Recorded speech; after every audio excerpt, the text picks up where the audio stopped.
Good morning students. Business study ਦੇ ਵਿੱਚ ਅਸੀਂ ਸੈਪਟ ਕਰ ਰਹੇ ਸੀ ਫਾਈਨੈਂਸ਼ੀਅਲ ਮਾਰਕੀਟ ਤੇ ਅੱਜ ਦਾ ਜਿਹੜਾ ਸਾਡਾ ਟੌਪਿਕ ਆ ਜੋ ਅਸੀਂ ਡਿਸਕਸ ਕਰਾਂਗੇ ਉਹ ਹੈ trading procedure at the stock exchange. ਪਿਛਲੇ ਲੈਕਚਰ ਦੇ ਵਿੱਚ ਮੈਂ ਤੁਹਾਨੂੰ ਸਟਾਕ ਐਕਸਚੇਂਜ ਦੇ ਫੰਕਸ਼ਨਸ ਐਂਡ ਆਪਰੇਟਰਸ ਦੱਸੇ ਸੀਗੇ ਸਟਾਕ ਐਕਸਚੇਂਜ ਜਿਹੜੇ ਕੰਮ ਕਰਦੇ ਆ। ਅੱਜ ਅਸੀਂ ਕਰਾਂਗੇ ਕਿ ਕਿਹੜਾ ਪ੍ਰੋਸੀਜਰ ਫੋਲੋ ਕੀਤਾ ਜਾਂਦਾ ਆ अगर असी ਜਿਹੜੇ ਆ कोई किसी भी कंपनी के शेयर्स खरीदने या बेचने हो। स्टूडेंट्स इस गल का ध्यान रखो कि स्टॉक एक्सचेंज दे विच कोई भी आउटसाइडर जिहड़ा आ वो एंटर नहीं कर सकता ते ना ही किसी तरह का कोई ऑपरेशन कर सकता है, यानी किसी तरह का कोई काम कर सकता है। स्टॉक एक्सचेंज दे विच शेयर्स की बाइंग ते सैलिंग स्टॉक एक्सचेंज दे सिर्फ ते सिर्फ मैंबरस ही कर सकते हैं। सो सब तो पहला सानू कोई इहो जिहा ब्रोकर अपॉइंट करना पैंदा आ जिहड़ा कि उस स्टॉक एक्सचेंज का मैंबर होवे। सिर्फ उहदे थ्रू ही असी उस स्टॉक एक्सचेंज चों शेयर्स खरीद या बेच सकते हैं। सो किहड़ा प्रोसीजर है जिहड़ा फॉलो किया जाता है, उहदे विच सब तो पहला हैगा सिलैक्शन ऑफ द ब्रोकर। सब तो पहला काम यही किया जाता है कि जदों भी तुसी किसी भी शेयर्स की सेल करनी आ या परचेज करनी आ ते तुसी सब तो पहला ब्रोकर जिहड़ा आ वो सिलैक्ट करना आ। तुसी ब्रोकर सिलैक्ट करन लई अपने बैंक नूं भी अप्रोच कर सकते हो कि बैंक भी तुहाडे बिहाफ ते तुहाडे फंक्शनस परफॉर्म करन दे लई अपने जिहड़े उहदे ब्रोकर्स हुंदे आ वो अपॉइंट कर सकदा आ। ते बैंक तो रिकमेंडेशनस लैन तो बाद क्लाइंट जिहड़ा हैगा आ बैंक उहदा अकाउंट जिहड़ा हैगा आ उहदे ब्रोकर द्वारा ओपन कर लिया जांदा आ। सो बैंक अपने क्लाइंट की फाइनैशियल कंडीशन बारे भी ब्रोकर नूं अश्योर करदा आ कि उहदी फाइनैशियल कंडीशन जिहड़ी आ वो वधिया आ। सैकेंड आ ओपनिंग डीमैट अकाउंट। हुण जिन्नियां भी शेयर्स खरीदे ते बेचे जांदे हैगे आ सिक्योरिटीज़ नूं जिहड़ा आ इलैक्ट्रॉनिक फॉर्म दे विच होल्ड करके रखिया जांदा आ। सो इहदे वास्ते सब तो पहला स्टॉक एक्सचेंज दे विच एक डीमैट अकाउंट जिहड़ा हैगा वो ओपन करना पएगा। सो डीमैट अकाउंट उस अकाउंट नूं कहा जांदा आ जिहड़ा कि एक इंडियन सिटीजन अपने डिपॉजिटरी पार्टिसिपेंट चाहे वो बैंक आ या ब्रोकर आ ਉਹਦੇ ਨਾਲ ओपन करदा आ ताकि वो सिक्योरिटीज़ नूं इलैक्ट्रॉनिक फॉर्म दे विच खरीद ते बेच सके। सिक्योरिटीज़ जिहड़ियां आ डिपॉजिटरी द्वारा इलैक्ट्रॉनिक फॉर्म दे विच होल्ड करके रखियां जांदियां आ ते डिपॉजिटरी जिहड़ा आ वो इन्वेस्टर्स दे नाल थ्रू डिपॉजिटरी पार्टिसिपेंट ही इंटरैक्ट करदा आ।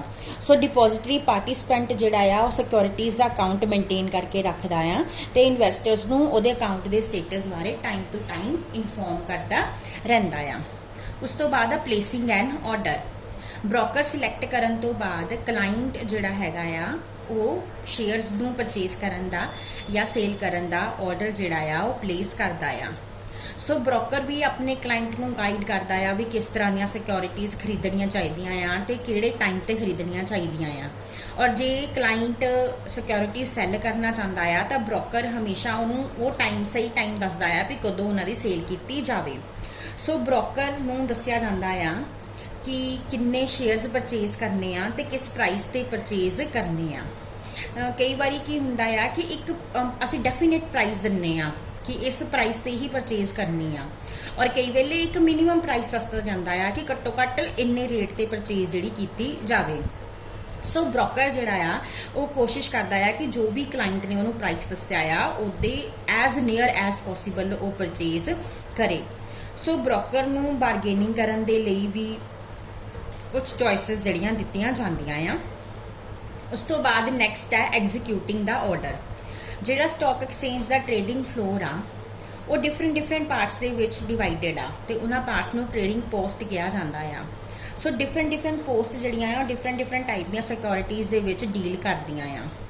जिहड़ा ब्रोकर दा ऑथोराइज्ड क्लर्क आ वो कंसर्नड पोस्ट कोल जांदा आ ते अपनी इंटेंशन दसदा आ कि मैं आ पर्टिकुलर सिक्योरिटीज़ खरीदनियां या बेचनियां आ। एंड वो डील कदों हुंदी आ जदों दूसरी पार्टी भी जिहड़ी आ तैयार हो जांदी आ उहदे सिक्योरिटीज़ नूं खरीदण या बेचण दे लई।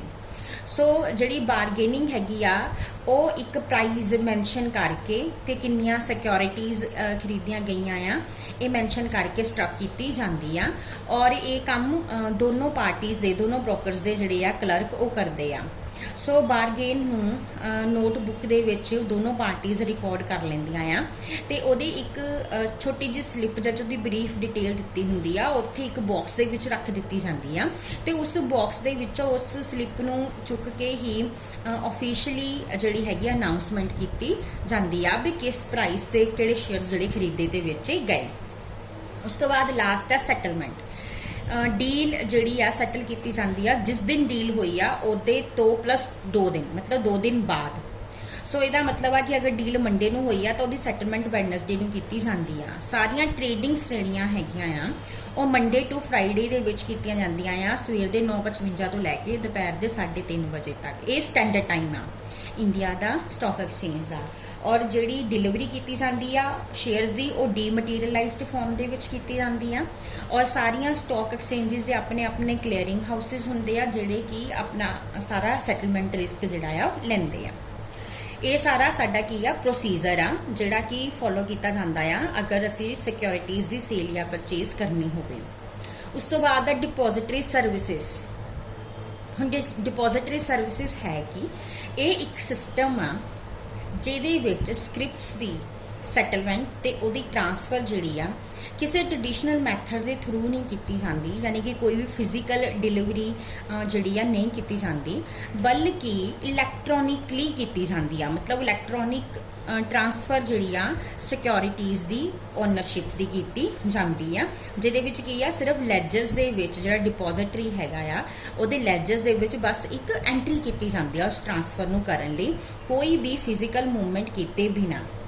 ਸੋ ਜਿਹੜਾ ਨਵਾਂ ਸਿਸਟਮ ਹੈਗਾ ਆ ਉਹ ਐਲੀਮੀਨੇਟ ਕਰ ਰਿਹਾ ਆ ਪੇਪਰ ਵਰਕ ਨੂੰ।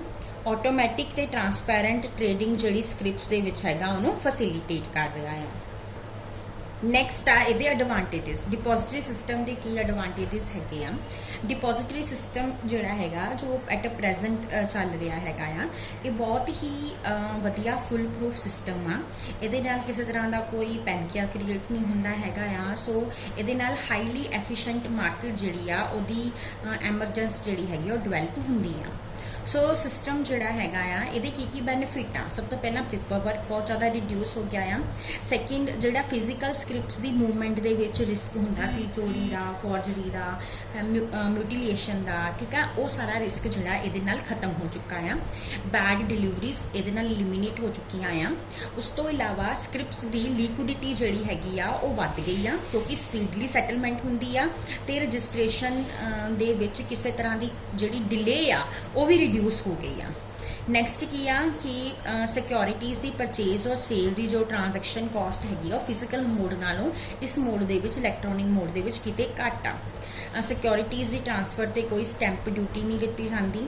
ਉਸ ਤੋਂ ਇਲਾਵਾ ਕੀ ਆ ਕਿ ਜਿਹੜੀ ਇਸ਼ੂਅਰ ਕੰਪਨੀ ਹੈਗੀ ਆ ਉਹ ਸ਼ੇਅਰ ਹੋਲਡਰ ਨੂੰ ਅਪਡੇਟ ਕਰਦੀ ਆ ਰਿਗਾਰਡਿੰਗ ਦਾ ਇਨਫੋਰਮੇਸ਼ਨ ਔਰ ਕਮਿਊਨੀਕੇਟ ਕਰਦੀ ਆ ਸ਼ੇਅਰਸ ਦੇ ਬਾਰੇ ਦੇ ਵਿੱਚ। ਉਸ ਤੋਂ ਬਾਅਦ ਕੀ ਆ ਕਿ ਇਹਦੇ ਨਾਲ ਫੋਰਨ ਇਨਵੈਸਟਰਸ ਜਿਹੜੇ ਆ ਉਹ ਅਟਰੈਕਟ ਹੁੰਦੇ ਆ ਜਿਹਦੇ ਨਾਲ ਫੋਰਨ ਇਨਵੈਸਟਮੈਂਟਸ ਪ੍ਰਮੋਟ ਹੁੰਦੀਆਂ ਆ। ਨੈਕਸਟ ਕੀ ਆ ਇਸ ਦੇ ਨਾਲ ਹੈਲਦੀ ਤੇ ਐਫੀਸ਼ੀਐਂਟ ਕੈਪੀਟਲ ਮਾਰਕੀਟ ਜਿਹੜੀ ਆ ਉਹ ਬਣਦੀ ਆ। ਤੇ ਲਾਸਟ ਕੀ ਆ ਕਿ ਜਿਹੜੀ ਸਾਡੀ ਸੋਫਿਸਟੀਕੇਟਡ ਕਸਟੋਡੀਅਲ ਸਰਵਿਸਿਜ਼ ਹੈਗੀਆਂ ਉਹਦੀਆਂ ਡਿਵੈਲਪਮੈਂਟ ਲਈ ਬਹੁਤ ਵੱਡੀ ਓਪਰਚੁਨਿਟੀ ਸਾਨੂੰ ਮਿਲਦੀ ਆ। ਹੁਣ ਨੈਕਸਟ ਆ ਡੀਮਟੀਰੀਅਲਾਈਜੇਸ਼ਨ ਆਫ ਦਾ ਸ਼ੇਅਰਸ। ਡੀਮਟੀਰੀਅਲਾਈਜੇਸ਼ਨ ਕਿੱਦਾਂ ਹੁੰਦੀ ਆ। ਡੀਮਟੀਰੀਅਲਾਈਜੇਸ਼ਨ ਇੱਕ ਪ੍ਰੋਸੈਸ ਆ ਜਿਹਦੇ ਵਿੱਚ ਸ਼ੇਅਰ ਸਰਟੀਫਿਕੇਟਸ ਨੂੰ ਜਿਹੜੀਆਂ ਫਿਜ਼ੀਕਲ ਫਾਰਮਸ ਦੇ ਵਿੱਚ ਹੈਲਡ ਕੀਤਾ ਗਿਆ ਆ ਉਹਨੂੰ ਕਨਵਰਟ ਕਰ ਦਿੱਤਾ ਜਾਂਦਾ ਹੈ ਇਲੈਕਟ੍ਰੋਨਿਕ ਫਾਰਮ ਦੇ ਵਿੱਚ ਤੇ ਕ੍ਰੈਡਿਟ ਕਰ ਦਿੱਤਾ ਜਾਂਦਾ ਹੈ ਇਨਵੈਸਟਰ ਦੇ ਡੀਮੈਟ ਅਕਾਊਂਟ ਦੇ ਵਿੱਚ ਜਿਹਨੂੰ ਕਿ ਇਨਵੈਸਟਰ ਨੇ ਆਪਣੇ ਡਿਪੋਜ਼ਿਟਰੀ ਪਾਰਟਿਸਿਪੈਂਟ ਦੇ ਨਾਲ ਖੋਲ੍ਹਿਆ ਹੁੰਦਾ ਆ। ਡੀਮੈਟ ਅਕਾਊਂਟ ਜਿਹੜਾ ਹੈਗਾ ਉਹ ਇਨਵੈਸਟਰਸ ਨੂੰ ਬਹੁਤ ਜ਼ਿਆਦਾ ਬੈਨੀਫਿਟਸ ਦਿੰਦਾ ਹੈਗਾ ਆ ਕਿਉਂਕਿ ਉਹਨੂੰ ਸ਼ੇਅਰਸ ਆਪਣੇ ਕੋਲ ਰੱਖਣ ਦੀ ਜ਼ਰੂਰਤ ਨਹੀਂ ਆ ਠੀਕ ਆ। ਸੋ ਉਹਦੀਆਂ ਸਿਕਿਉਰਿਟੀਜ਼ ਸੇਫ ਰਹਿੰਦੀਆਂ ਆ ਕਿਸੇ ਤਰ੍ਹਾਂ ਦੇ ਕੋਈ ਫਾਇਰ ਦਾ ਥੈਫਟ ਦਾ ਲਾਸ ਦਾ ਡਿਲੇ ਦਾ ਕੋਈ ਫੋਰਜਰੀ ਦਾ ਇਹੋ ਜਿਹੇ ਸਾਰੇ ਰਿਸਕ ਜਿਹੜੇ ਆ ਇਹਦੇ ਨਾਲ ਇਲੀਮੀਨੇਟ ਹੋ ਜਾਂਦੇ ਆ। ਸੋ ਬਹੁਤ ਸਾਰੇ ਇਨੀਸ਼ੀਏਟਿਵਸ ਜਿਹੜੇ ਸੈਬੀ ਲੈ ਰਿਹਾ ਆ ਡੀਮਟੀਰੀਅਲਾਈਜ਼ਡ ਔਰ ਪੇਪਰਲੈਸ ਟ੍ਰੇਡਿੰਗ ਨੂੰ ਪ੍ਰਮੋਟ ਕਰਨ ਦੇ ਲਈ, ਠੀਕ ਆ, ਜਿਹਦੇ ਨਾਲ ਕੀ ਆ bad deliveries and forced shares ਦਾ ਜਿਹੜਾ ਰਿਸਕ ਆ ਉਹ ਕੰਪਲੀਟਲੀ ਇਲੀਮੀਨੇਟ ਹੋ ਜਾਏਗਾ।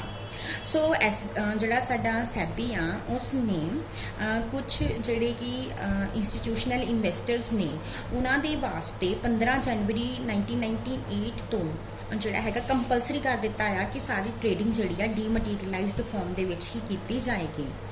ਐਂਡ ਸੈਬੀ ਨੇ ਸਾਰੀਆਂ ਕੰਪਨੀਜ਼ ਲਈ ਵੀ ਕੰਪਲਸਰੀ ਕਰ ਦਿੱਤਾ ਆ, ਜਿਹੜੀਆਂ ਵੀ ਕੰਪਨੀਜ਼ ਹੈਗੀਆਂ ਆ ਕਿ ਉਹ ਸਟਾਕ ਐਕਸਚੇਂਜ ਦੇ ਵਿੱਚ ਜਿਹੜੀਆਂ ਲਿਸਟਡ ਹੈਗੀਆਂ ਕਿ ਉਹ ਸਟਾਕ ਐਕਸਚੇਂਜ ਦੇ ਵਿੱਚ ਜਿਹੜਾ ਜਿੰਨਾ ਵੀ ਪ੍ਰੋਸੀਜਰ ਕਰਨਗੀਆਂ ਡੀਮੈਟ ਫਾਰਮ ਦੇ ਵਿੱਚ ਕਰਨਗੀਆਂ, ਔਰ ਇਹ 2 ਜਨਵਰੀ 2002 ਤੋਂ ਲਾਗੂ ਕੀਤਾ ਗਿਆ ਆ।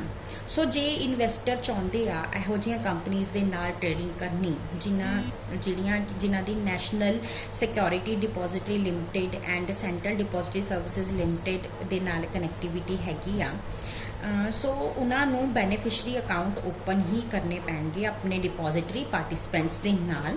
ਐਂਡ ਉਹਨਾਂ ਨੂੰ ਡੀਮੈਟ ਅਕਾਊਂਟ ਓਪਨ ਕਰਨ ਦਾ ਜਿਹੜਾ ਪ੍ਰੋਸੀਜਰ ਹੈਗਾ ਆ ਉਹ ਫੋਲੋ ਕਰਨਾ ਪਏਗਾ। ਇਹ ਪ੍ਰੋਸੀਜਰ ਬਿਲਕੁਲ ਸੇਮ ਉਸੇ ਤਰ੍ਹਾਂ ਹੁੰਦਾ ਹੈ ਜਿਸ ਤਰ੍ਹਾਂ ਅਸੀਂ ਕੰਪਨੀ ਦੇ ਨਾਲ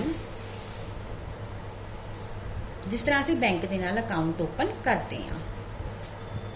ਨੈਕਸਟ ਸਟੈਪ, ਡੀਮਟੀਰੀਅਲਾਈਜ਼ੇਸ਼ਨ 'ਚ ਕਿਹੜੇ ਸਟੈਪ ਹੁੰਦੇ ਆ? ਸਭ ਤੋਂ ਪਹਿਲਾਂ ਇਨਵੈਸਟਰ ਨੂੰ ਬੈਨੀਫਿਸ਼ਰੀ ਅਕਾਊਂਟ ਓਪਨ ਕਰਨਾ ਪਏਗਾ ਆਪਣੇ ਡਿਪੋਜ਼ਿਟਰੀ ਪਾਰਟਿਸਪੈਂਟ ਦੇ ਨਾਲ, ਤਾਂ ਕਿ ਉਹ ਸ਼ੇਅਰਸ ਨੂੰ ਡੀਮੈਟ ਫਾਰਮ ਦੇ ਵਿੱਚ ਹੋਲਡ ਕਰਕੇ ਰੱਖ ਸਕੇ।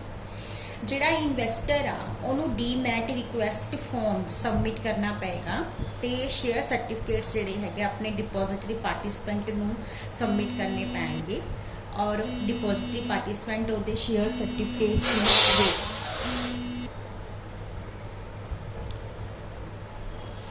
ਉਸ ਤੋਂ ਬਾਅਦ ਕੀ ਹੈ, ਇਨਵੈਸਟਰ ਜਿਹੜਾ ਹੈ ਉਹ ਆਪਣੇ ਸ਼ੇਅਰ ਸਰਟੀਫਿਕੇਟ ਨੂੰ ਡਿਫੇਸ ਕਰੇਗਾ, ਉਹਦੇ ਤੇ ਸਟੈਂਪਿੰਗ ਕਰਕੇ ਸਰੈਂਡਰ ਫॉर ਡੀਮਟੀਰੀਅਲਾਈਜ਼ੇਸ਼ਨ, ਤੇ ਡਿਪੋਜ਼ਿਟਰੀ ਪਾਰਟਿਸਪੈਂਟ ਜਿਹੜਾ ਹੈ ਉਹ